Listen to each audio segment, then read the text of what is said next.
Baik, Assalamualaikum warahmatullahi wabarakatuh.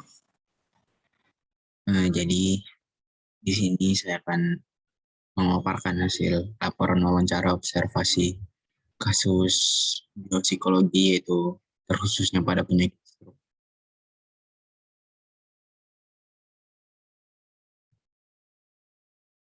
Nah, dari laporan yang akan saya sampaikan, berikut adalah topik yang akan dibahas. Yang pertama, latar belakang; kedua, kajian teori; lalu ketiga, hasil observasi dan wawancara; kelima, analisa teori dan temuan; dan yang terakhir, diskusi terkait solusi-solusi yang akan saya berikan nanti terhadap pasien tersebut. Nah, kita mulai dari latar belakang, teman-teman. Tubuh manusia adalah sistem yang kompleks dan saling berhubungan untuk mendukung kehidupan serta kualitas hidup manusia. Nah, tentunya dalam kehidupan sehari-hari manusia membutuhkan pergerakan yang mendukung pekerjaan maupun dalam segala aktivitas lainnya. Jika tubuh tidak dalam keadaan yang baik, maka setiap manusia akan sulit dalam melaksanakan aktivitasnya sehari-hari. Pola hidup dan makanan juga berkontribusi dalam kehidupan manusia. Jika seorang individu tidak menjaga pola hidup dan makanan yang baik, maka akan timbul gangguan maupun masalah kesehatan yang dapat mengganggu aktivitas sehari-hari. Manusia adalah makhluk yang banyak bergerak, terutama dalam beraktivitas sehari-hari. Nah, gangguan gerak pada manusia juga dapat disebabkan oleh berbagai macam penyakit, di mana salah satunya adalah stroke.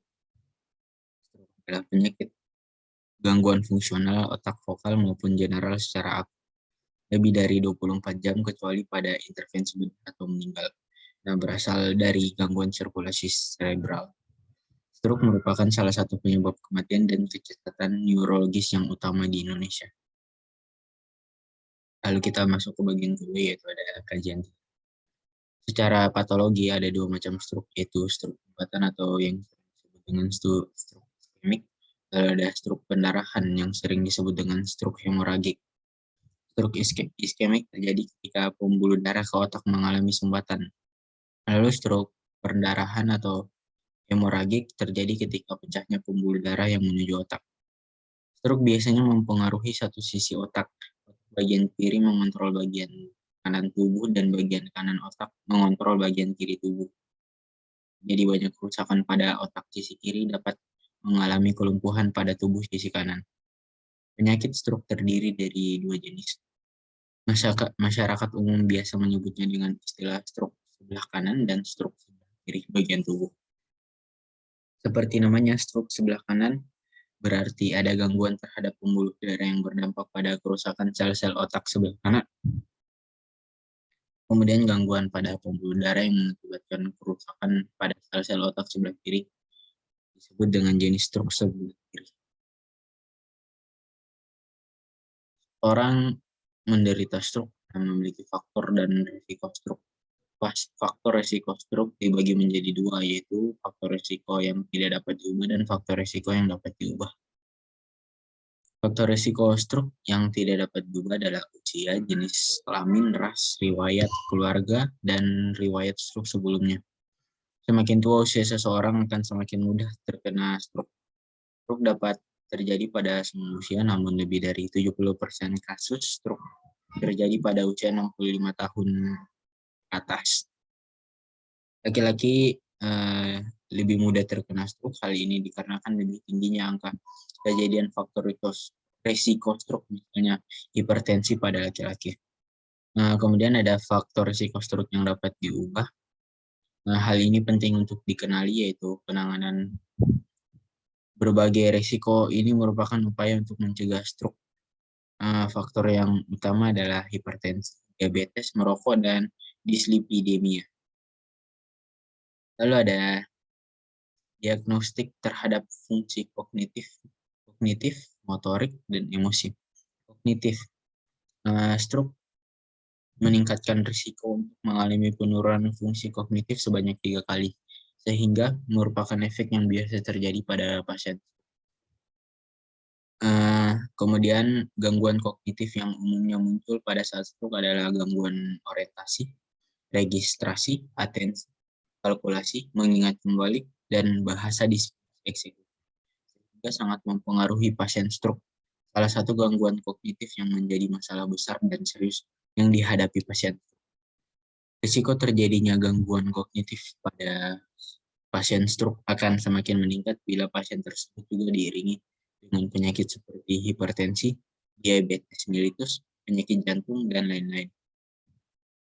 Kemudian stroke berhubungan dengan meningkatnya risiko penurunan kognitif. Stroke merupakan penyebab paling umum kedua yang dapat menyebabkan gangguan kognitif. Gangguan kognitif pasca stroke dapat mempengaruhi institusionalisasi, kecacatan, peningkatan angka kematian, kemiskinan, dan kualitas hidup. Sebuah studi menyatakan bahwa dari 26 responden, sebanyak 21 responden yang 80,8% mengalami gangguan fungsi kognitif dengan sebagian besar berada rentang pada usia 41-50 tahun. Lalu ada diagnostik terhadap fungsi motorik. Gangguan kontrol motorik pada terjadi akibat lesi vaskular yang mengenai garis motorik kortikospinal dan dapat menyebabkan gangguan terhadap kemampuan fungsional pasien baik dalam hal perawatan diri dan mobilitas.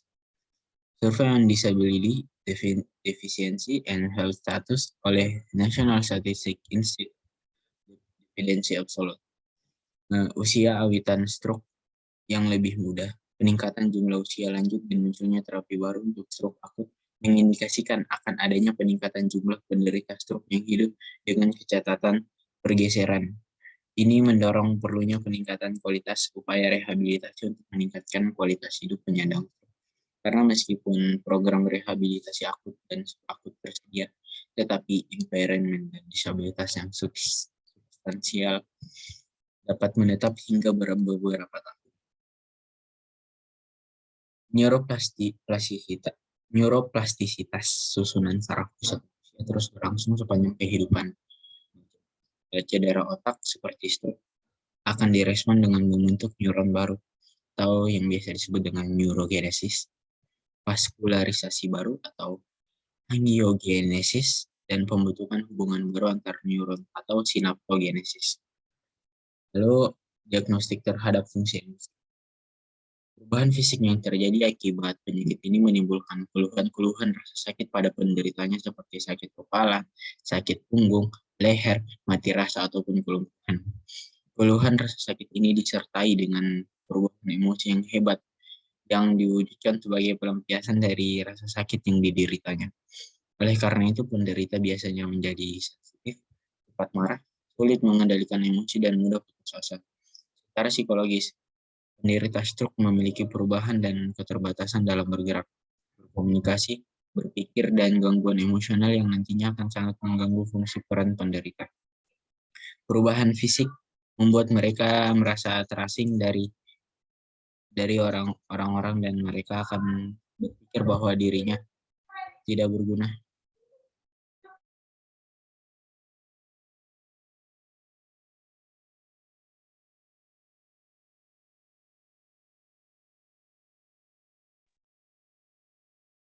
Pada kenyataannya, para penderita stroke mengalami perubahan emosi sebagai akibat dari keluhan-keluhan rasa sakit yang ditimbulkan akibat serangan stroke.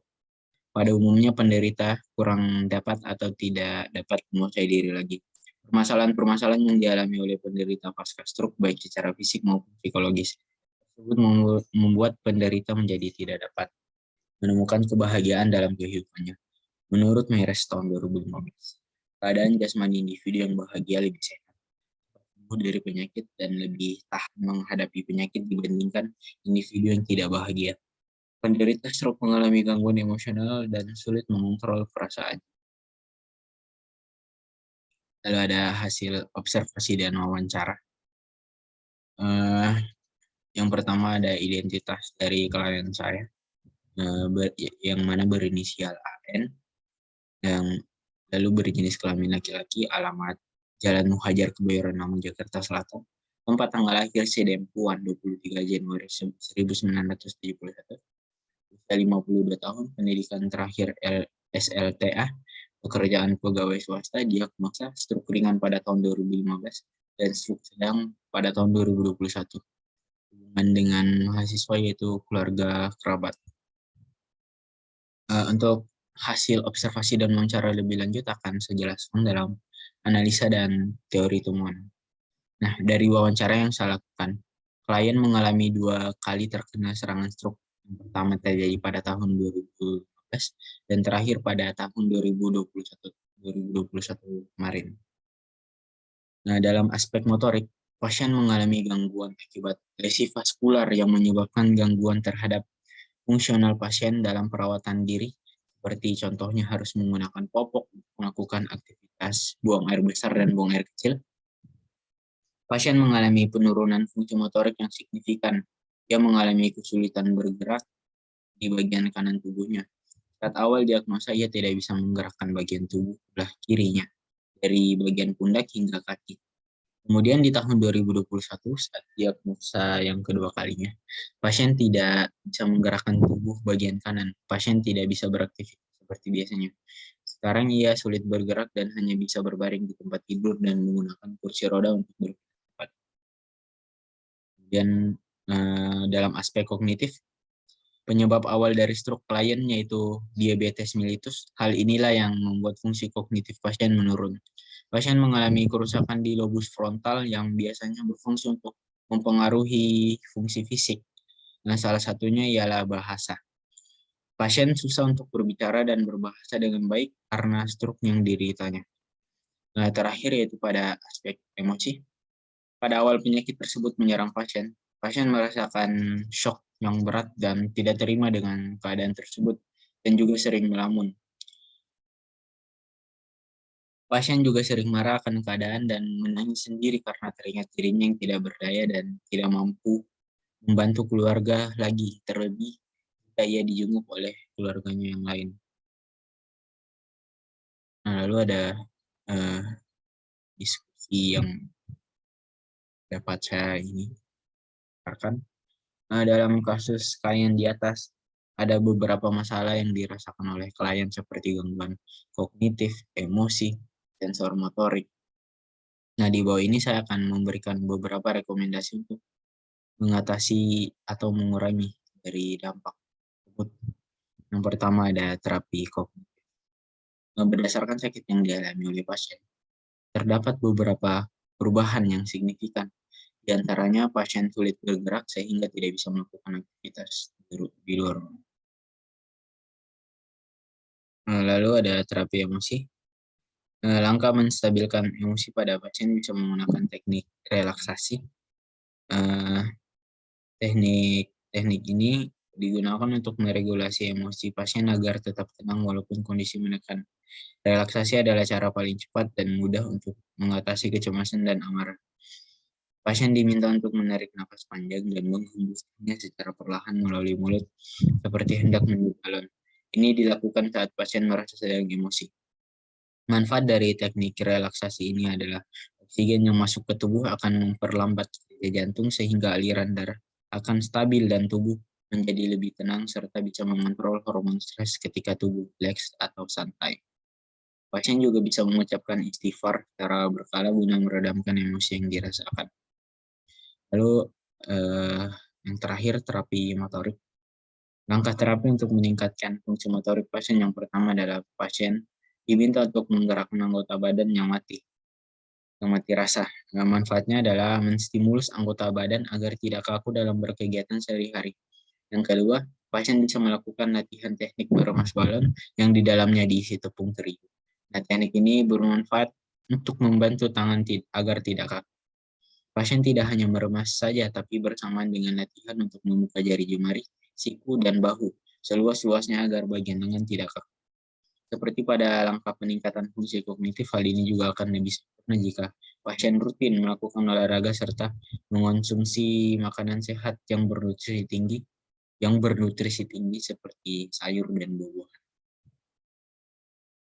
Nah, itulah beberapa pemaparan singkat dari saya terkait laporan hasil observasi dan wawancara saya dalam tugas biopsikologi di mana dosen pengampunya yaitu Pak Ahmad Muhyiddin.